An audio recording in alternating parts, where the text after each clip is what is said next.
Mumbai train دھماکہ معاملہ، supreme court نے بامبے ہائی کورٹ کے بریت کے فیصلے پر لگائی روک، عدالت نے 12 ملزمین کی رہائی کو بھی رکھا برقرار۔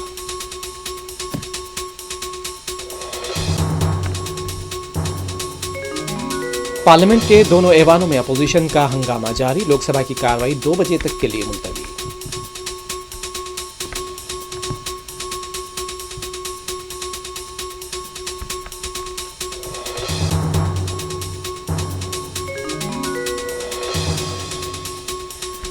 بہار میں ووٹر لسٹ کی نظرثانی کے خلاف پارلیمنٹ میں انڈیا اتحاد کا مظاہرہ، سونیا گاندھی نے بھی احتجاج میں کی شرکت۔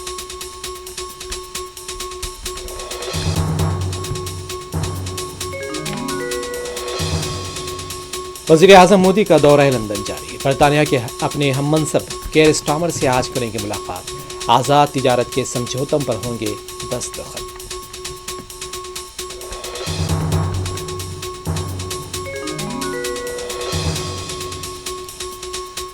وزیر اعلیٰ ریونت ریڈی نے BRS کے کارگزار صدر KTR کو سالگرہ کی دی مبارکباد، CMO کے سرکاری ایکس اکاؤنٹ پر دیا گیا مبارکبادی کا پیام۔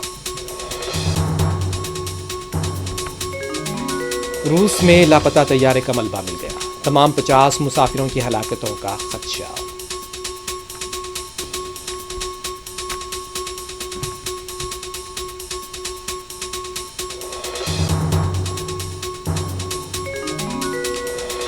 غزہ میں امداد کے منتظر فلسطینیوں پر قابض اسرائیل کی اندھا دھند فائرنگ، 5 نہتے فلسطینی شہید، متعدد زخمی۔